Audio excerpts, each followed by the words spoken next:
and welcome to the first episode of a podcast from WeCan, which is a wellbeing hub brought to you by iCan Health and Fitness and kindly supported by Cumbria Community Foundation.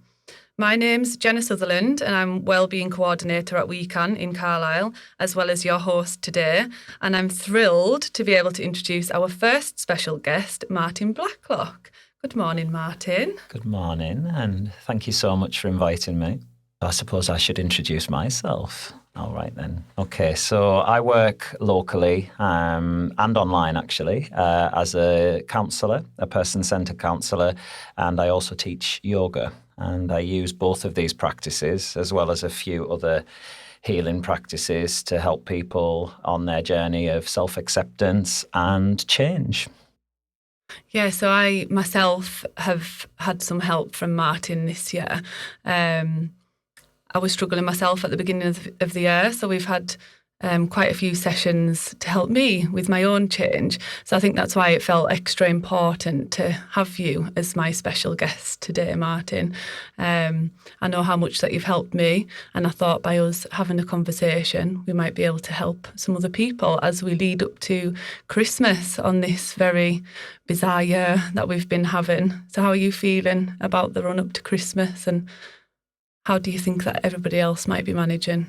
Well, it is particularly unique this year based on everything that we've been going through on a global level due to the pandemic, and there's lots of other issues around in this country, Brexit, for example. So it's been a difficult year, and I think when we get towards Christmas and going into the new year, it's a time for reflection, time to take a breath, and everyone comes back together, and there can be a huge pressure around that. So personally, I'm really looking forward to taking a 2-week break towards the end of the year. We've just raised a litter of puppies, and the last one goes on my last working day. So I'm really looking forward to getting my life back, really, and remembering who I am amidst all of these, a lot of pleasurable challenges, but a lot of more difficult ones as well. So that taking stock. Definitely, and I can relate to that. And as you know, Martyn, some of my struggles this year have been surrounding the fact that my marriage broke down at the beginning of the year. So I'm currently in the middle of a divorce, which in the run up to Christmas highlights for me that I suppose my family unit is no longer a thing. It used to be the 4 of us, and now for me it'll be me and the kids, which looks very different to what it has done in the last few years. And probably for me, I valued that family unit quite a lot. Yeah. And I think a lot of the adverts you see on the TV, everybody's so happy, and there's an additional pressure for everybody to be feeling joyful and merry at Christmas, and that's not always the case. It can highlight some really difficult feelings. Absolutely. And people often talk about Christmas being quite a melancholic time, and I think that the pressure that what Christmas should look like and be like, and we see all these images from all the films and the adverts, like you say, and anything that apparently contradicts that, there's some level of shame or embarrassment around it, and that tends to put more of a lid on those feelings, and then they grow. And that's where all the arguments come in on Christmas Day, when all of this stuff's being kept underneath. And actually I'm reminded as we talk now of a quote by Carl Rogers, who conceptualized and developed the person-centered approach, which is that the curious paradox is that when I accept myself as I am, only then can I change. And if we spend a lot of time trying to get away from how we are, who we are, there's no possibility of being able to make it be what you want it to be. You've got to accept how things are, first of all. And actually, there's a real relief and beauty in that, because if we were all the same, doing all of the same things, I'm not sure it would be that interesting. Absolutely. And I think what you say there about accepting yourself is a process that I've definitely gone through this year. Not just accepting myself, but accepting my feelings and that they are valid. So I'm much more comfortable with the fact that Christmas looming brings me a little bit of sadness. I would probably have used to be a little bit embarrassed to be feeling sad, because I've got a heck of a lot to be grateful for, and people always say, you've practiced gratitude, and of course I do, and I'm very grateful for 2 beautiful, healthy children, but that doesn't eliminate the fact that I still feel a little bit of sadness. I'm much more comfortable with feeling that, thanks to the help that you've given me this year. I used to bury them sorts of feelings, feel a little bit of shame about that.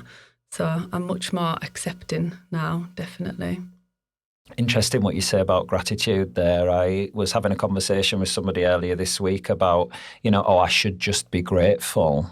And for me, that is quite a different expression to true gratitude, which is actually appreciating something as it is, whereas that just should be grateful, for me, comes down to dismissing feelings, not accepting the ones that are there. And as I said to you earlier on, if we resist anything, it tends to persist until we pay attention. And that's where that resistance, that ignoring those feelings, causes them to grow. And then they overwhelm you in all kinds of ways that, those feelings find a way through, and they tend to come out in the times where you're perhaps feeling you're most vulnerable, or, less able to defend against them, maybe when you're tired or the pressure's on in some way. And then you find yourself suddenly overwhelmed by all of this. And, well, I knew I felt this way, and, I should have paid attention to that. And then a whole load more shame comes in, because generally people have a sense of it is important to allow yourself to feel. They maybe just don't know really how to do that. It's not encouraged. I feel like I'm almost preparing myself for Christmas in the weeks running up to it.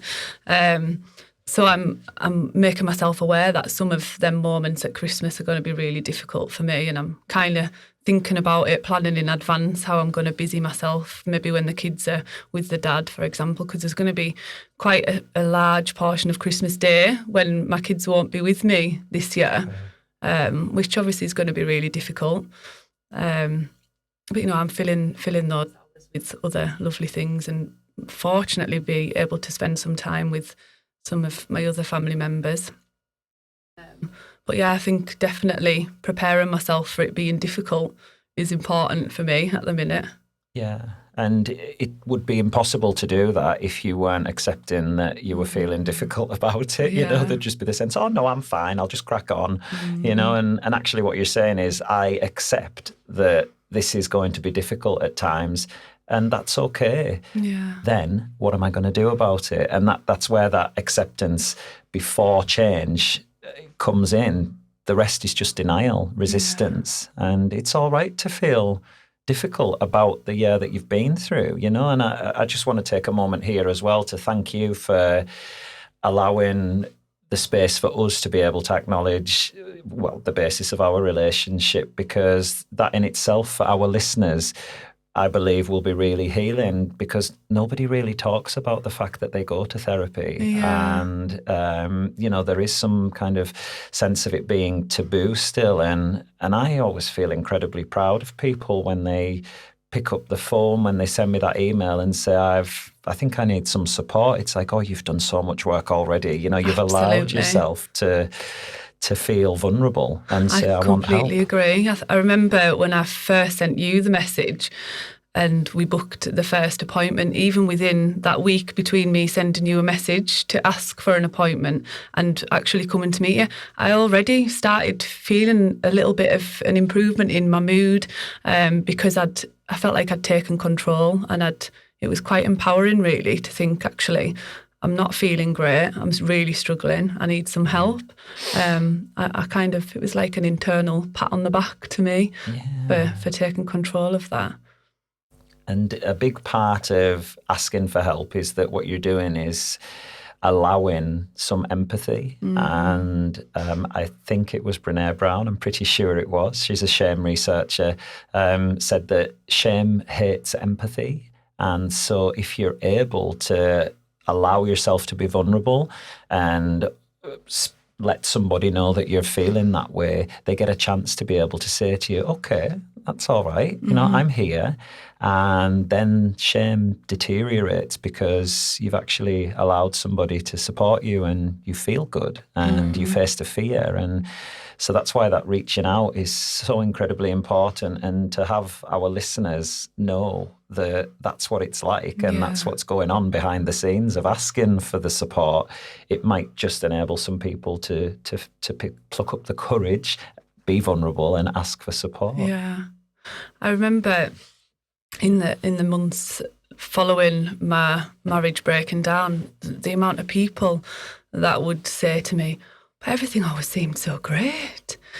And it's really made me think about how we present ourselves as well, whether it's in person or on social media. I think social media, because I'm probably the worst culprit for picking the highlights of my life, whether that is sharing images of lovely days out, achievements. It's always the great things that are going on in my life. It doesn't always reflect how you're feeling, and I'm pretty certain that the majority of people that are sharing things on social media are picking the highlights, definitely. Yeah, I remember just as I'd left my corporate job and started doing this work, and I really wanted to use social media as a way of connecting with other people to promote what I was doing, because I'd gone from having a high salary in a bank and had all the trappings of what we would think was the life that we wanted.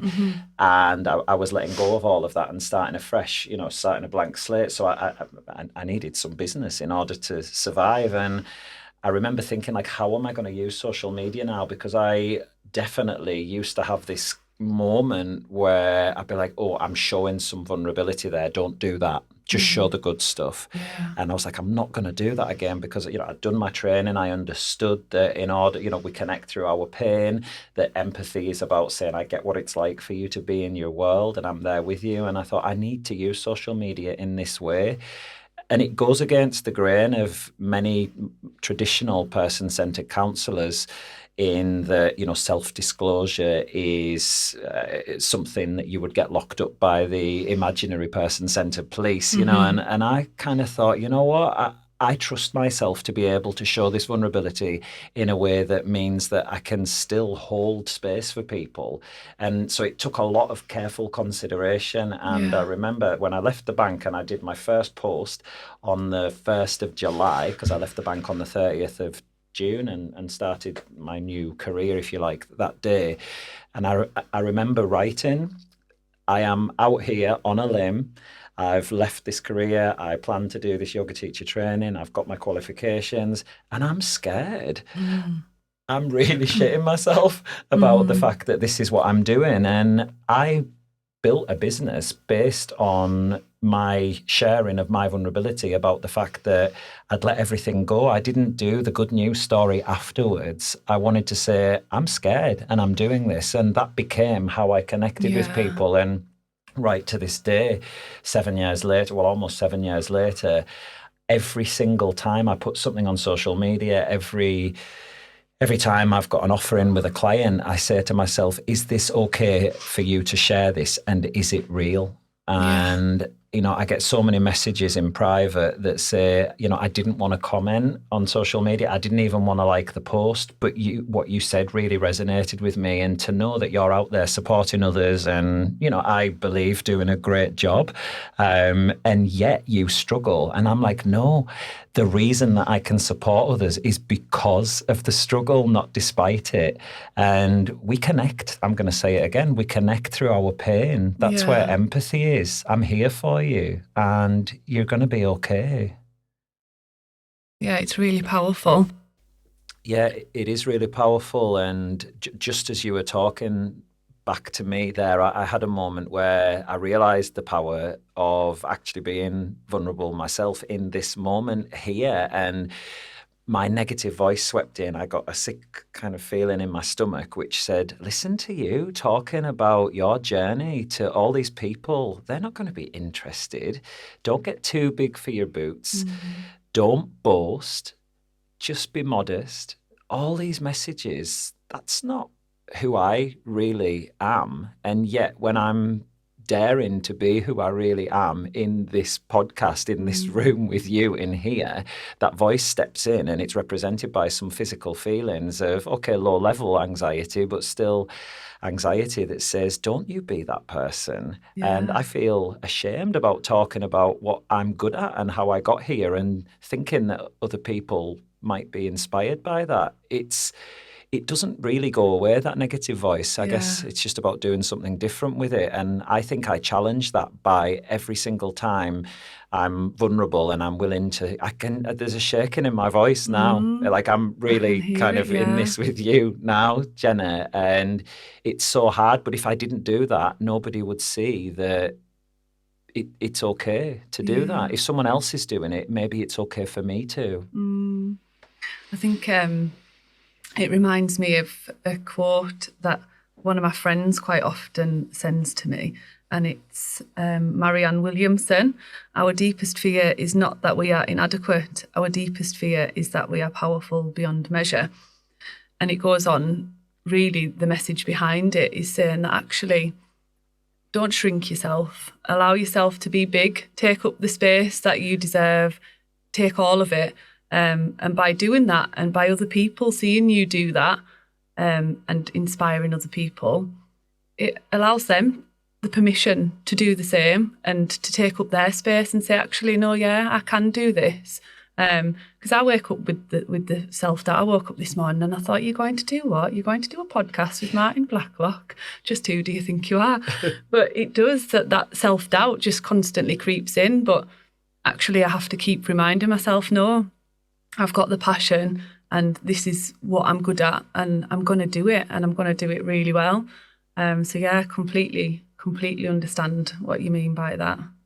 And you do it really well. I remember, and, because you've already said that, we work together professionally, is it okay for me to share? Absolutely, yeah. I would like you to, yeah.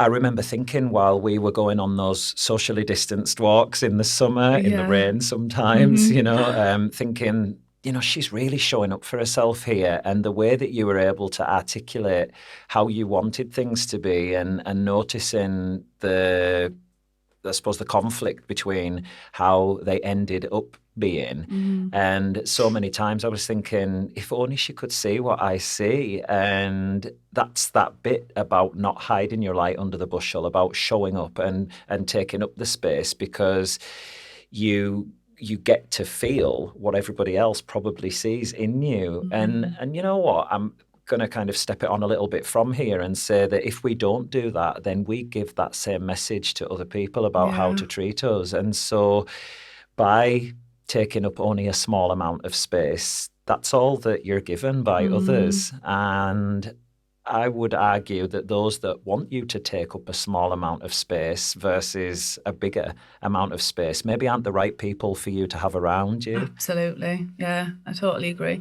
And I think taking it back to this image of a family unit that I really did value, I almost valued that so much so that I sacrificed my own bit of space. That was, for me, the most important thing in making sure that family unit stayed together and it looked good, or how it was supposed to be, or how I thought it was supposed to be for whatever reason.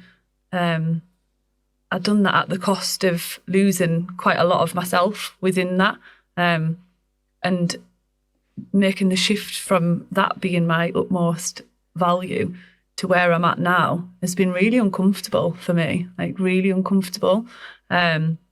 To some extent, I felt a little bit selfish. In fact, quite a lot. I remember saying that to you in the summer. I felt like I was being selfish, but in the same way that you were saying about me taking up the space, showing other people, and my children included, that what I want to do and things for my self-care, I suppose, is important. Absolutely. And I shared a post this morning, which I wrote 3 years ago. I saw that you interacted with that comment, so thank you, that post. And it was about saying, It was actually my sister who is a mother to two young children, single mother, and she 3 years ago, the post was, it was a reshare, said to me how guilty she was feeling about the fact that she'd taken a day in the lead up to Christmas for herself, and one of her kids, who I think was just moving into her teenage years at the time, said, how selfish of you, essentially to put yourself first before us. And she was really struggling with that. And I said, is looking after yourself selfish? Are they the same thing? Selfish is quite a negative word. And I will always say to people, let's replace whatever you think is selfish with looking after yourself and see how different it sounds, and therefore what might and might not be okay in terms of others' responses.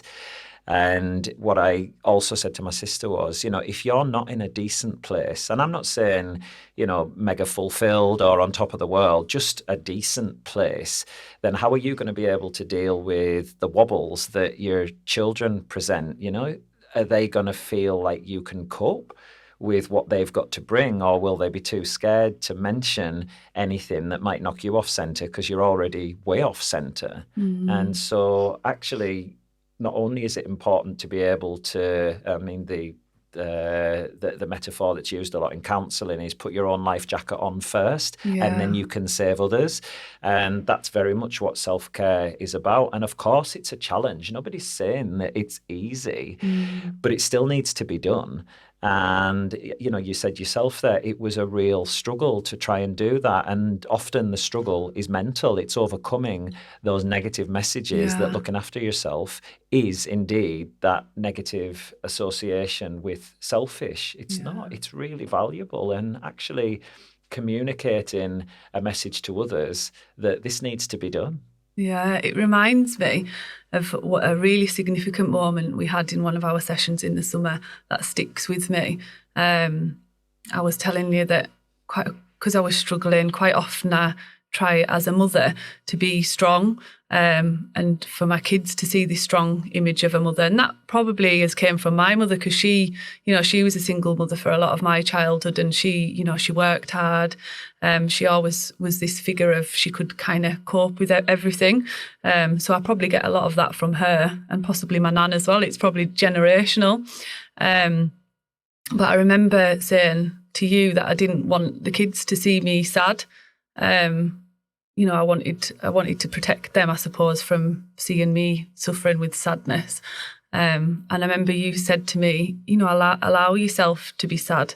Allow your children to see you sad, because them thinking that everything's perfect all the time isn't going to set them up very well for any struggles that they might encounter as they're growing up.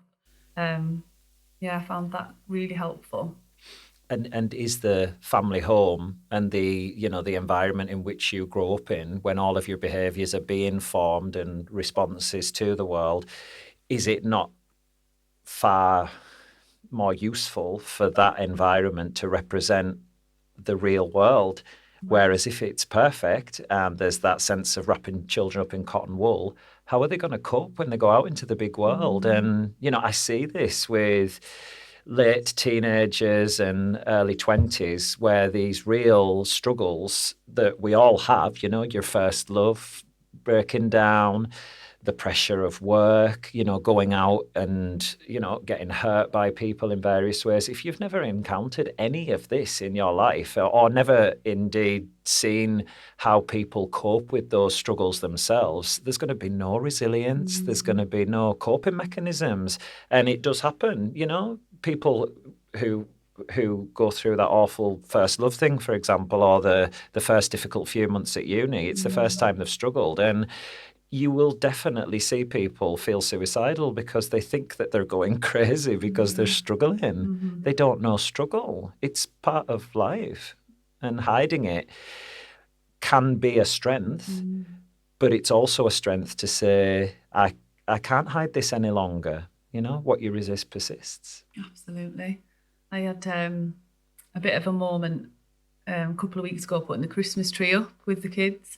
And I kind of knew it was going to happen as we were unwrapping some of the Christmas baubles. Well, some of the Christmas baubles were things that we've picked up along the years, which obviously stir up memories of family holidays. And And I kind of thought, how am I gonna deal with that? Because I knew, and I didn't want the kids to feel uncomfortable as we unwrapped some of the baubles that we'd picked up on our family holiday to Disney World. So yeah, we unwrapped them, and I on purpose started the conversation because I thought the kids might try and avoid that in a bid to protect my feelings, so I kind of started the uncomfortable conversation in a bid to help them along the way with that, really. Where that used to be a really joyful moment to open up these baubles that we'd all collected over the years, I was aware that this year was going to feel a little bit different as we unwrapped them baubles, and that kind of signified something for me. I'm not quite sure what, but it was definitely a moment that I needed to kind of get through. How did it feel when you had that, I suppose, when you caught yourself perhaps about to do what you would more naturally do, which is, oh, everything's fine and lovely, or a version of that, I guess. Yeah. How was it for you to catch yourself and say, actually, in this moment, I need to do something different? How did you feel when you were starting that conversation? Yeah, I felt good. I felt all right that I was able to, I suppose, that I was allowing myself to have that conversation and with the kids. And ask them if they would like to take some to the dad's house. That's how the conversation evolved. So they took one of the special baubles with them to their dad's house now, so they can put it on the tree there. So we've kind of shared them out, I suppose. Okay. And that was kind of the natural thing I thought was the best way to deal with that situation. But yeah, it wasn't as uncomfortable as I probably thought it was going to be. Sounds really respectful of the reality, you know, and those kids are going through that reality too. So I guess it's easy to think, oh, they're all right, you know, but maybe they felt some of that too. And I guess it just allowed a space for them to, you know, bring up how they're feeling, you know. And no wonder it felt good, because that was hard earned. Yeah. You know, definitely. Yeah, absolutely. We were watching a programme the other day on the Royal Christmas on Channel 5, and it was the kind of thing where I'm like, what the bloody hell's this? I can't be bothered to watch this. But I saw all of the formality, the rules, the ceremony, you know, where people sit. And we kind of had a moment where we were laughing where if the Queen's hosting it at Sandringham, then, well, that's where it's at. Then when she puts her knife and fork down on the plate, it's a sign that she's finished and that everybody else is finished too. And, you know, certain topics aren't allowed and all of this. And my partner was saying, he was like, oh, is that what you're going to do this Christmas? Because we're hosting Christmas at ours this year. And I was like, I'm going to give it a try, actually, and just see what happens. But, you know, on a more serious note, the level of, like, these formalities, the rules, the traditions, they have become the most important thing over and above what people actually really need, which is that connection, that coming together, you know, and the fact that certain topics are off limits. And, you know, I'm taken back to what we were saying at the beginning there, that not only around the Christmas dinner table, but the Christmas Day, the Boxing Day, this whole period, it's actually a metaphor for the rest of our lives. And that pressure to show up as a version of yourself, and that some things are off limits. And, you know, I felt a real sadness afterwards, and I was thinking, oh, I kind of want to break some formalities. You know, maybe we'll do the Christmas dinner on Christmas Eve. Maybe we won't open presents at a certain time. You know, it's like we can get really secure, or we can create the illusion of security with all of these rules and boundaries. And you know what? If they fall apart for whatever reason, because life is unpredictable, as this year has shown, we fall apart too. You know, maybe we need to challenge some of these prevailing set ways of being intentionally, so that we can build that resilience for when, you know, the shit does hit the fan, because it will. Yeah. I mean, this year is clear, you know, and I think the ones who have certain practices in their lives to challenge their ideas of who they are, what they are, how they can be, you know, how to approach things, they're the ones that I've seen thrive through this year, and those who are so routined and need to live their lives a certain way have really struggled when that got thrown up in the air. So with that in mind then, Martyn, thinking about those people that have been struggling this year for whatever reason, whether that might be bereavement, relationship breakdown, those things that on any normal year would be a struggle enough, have obviously been highlighted this year, but are possibly going to feel even more intense over the Christmas period, and we're building up to that now. It's a couple of weeks till Christmas. I'd love for us to be able to think about that and possibly finish on a more positive note or a message of Christmas hope. Yeah. And this year, I think out of any year, has shown us that, we can survive being isolated from all of those things that are important to us.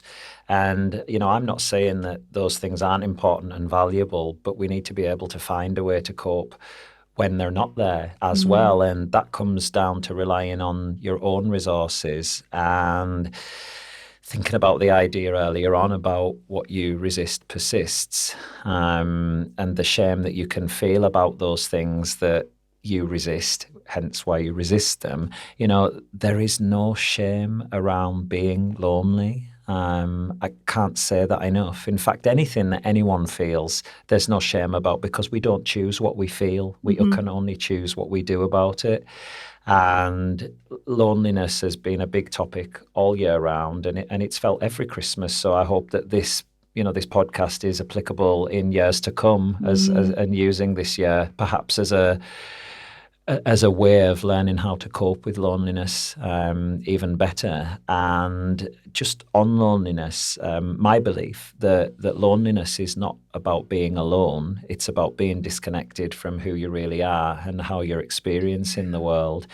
And as we have said through this podcast, and I mentioned it earlier on in terms of the Christmas dinner at Sandringham, you can be in a room full of people doing wonderful things, all of those things that we are told by the world, media, companies, that we're marketed to, so we buy things. They can have all of those things and feel like the loneliest person in the world. And so it's not about being alone. It's about not being able to be who you are and have other people receive that. Yeah. And I think that if anyone can take a message from what we've talked about today, is that how you feel is always okay. And it's even more okay to be able to reach out and ask for support. Yeah. And there's so many different resources now that are made available for people who are physically isolated. The amount of, for example, yoga classes that are online, all of the amazing talking services such as Samaritans, some of the kind of Age UK, which deals a lot with loneliness. There's so many resources out there that are available for people. But what I would really like to say to everybody who might be feeling alone is that you're not alone in how you feel. We have all connected with those feelings of loneliness, and it's often been when we've been not able to express how we feel, Yeah. The way the message I always share with people is to be comfortable with being uncomfortable as well. So allowing the space for them uncomfortable feelings and almost shaking hands and making friends with them sometimes can actually help them pass quicker than trying to bury all of them feelings. So like I was saying earlier about almost preparing yourself for those feelings being there can better equip you really. So yeah. That's just brought to mind a quote which I didn't know if I would bring into the session. The session. It's like a therapy session. It absolutely is. We're just sharing it with everybody else. Into our podcast. Look at us doing difficult things. This quote by Brené Brown, you could tell I like her, right? Yeah. The dark does not destroy the light, it defines it. It is our fear of the dark that casts our joy into the shadows. Deep.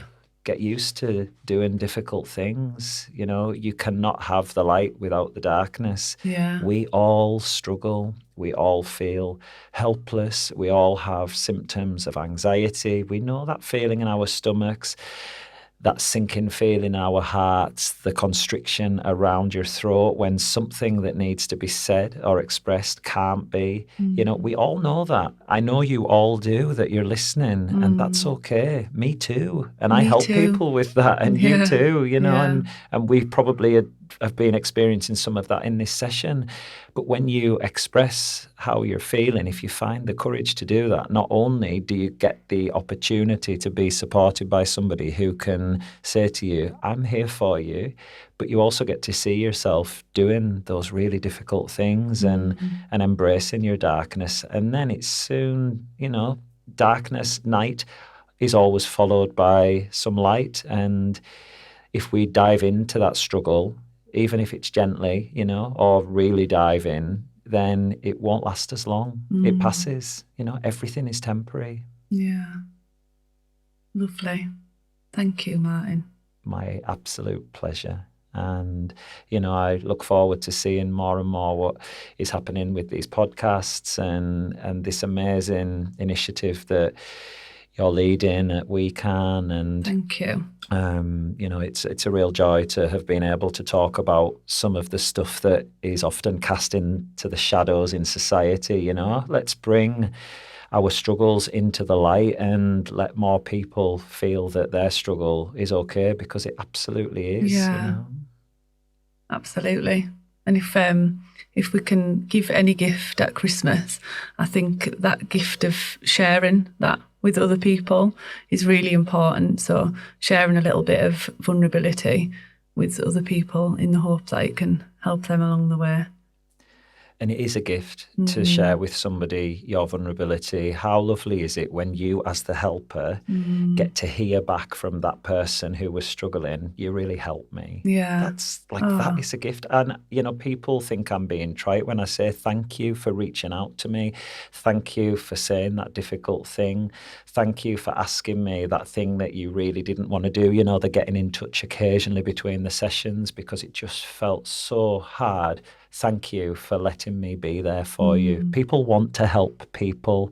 We're really all... Yeah, I absolutely agree. We've got that in us. Yeah. We do. And that's those moments where after the sadness, you kind of go, oh, that feels so good. Yeah. You know, there's no constriction. There's the ability to breathe. And you go, okay, I can do this. Absolutely. Thank you. You're welcome. And I'd like to say that if anybody who's listening has been inspired by some of what we've been talking about today, then this is very much a flavour of how I am in my life, and particularly on social media. And a lot of people say that even just the posts and some of the resources that I share can provide a lot of support and relief and a sense of connection. And so I'd be delighted for anybody who would like to connect with me on social media. You can do via Facebook. So it's Martyn with a Y, Blacklock, and Instagram, Martyn Blacklock Healing, and my website, which is martynblacklock.com. And I would love to receive any requests and follows, and by all means, you know, connect with me however you wish. And it'd be my pleasure to either just be there doing my thing and have you observe, or, you know, direct you to where you might be able to receive the support, or indeed, you know, provide that support for you, like I was honoured to do with you, Jenna, and to have, you know, seen how that's evolved to us sitting here today. And you know, I'm really honoured to be asked to support you in this project and the listeners. And yeah, it's a real honour, so thank you. You're welcome. It's honestly been such a pleasure. As soon as we received the funding from Cumbria Community Foundation, instantly knew I wanted you to be one of my special guests. So to have you here to share my very first episode has been a genuine pleasure. And quite honestly, I don't think I would be sitting here today had it not been for the support that I got from you this year. So I want to thank you for that as well. And also hope that that reassures other people if they do feel like reaching out for any form of therapy, that it does work and it can help. So yeah, I definitely recommend reaching out to Martyn or following him on any of his social media platforms. I do. And I do agree that a lot of the posts, sometimes waking up to just read some of the things you've shared can be all the inspiration I need some days. Equally, of course, you can follow WeCan Carlisle to gain access to any of our support groups and services on there. It'd be a pleasure to hear from any of you. And also feedback on anything, your thoughts on our podcast would be lovely. So yeah, on that note, I'd love to wish you, Martyn, and your family Merry Christmas, and to our listeners, a Merry Christmas. Yes, Merry Christmas to you and your family, Jenna, and to everybody that's listening. And we can do this. We can. We can.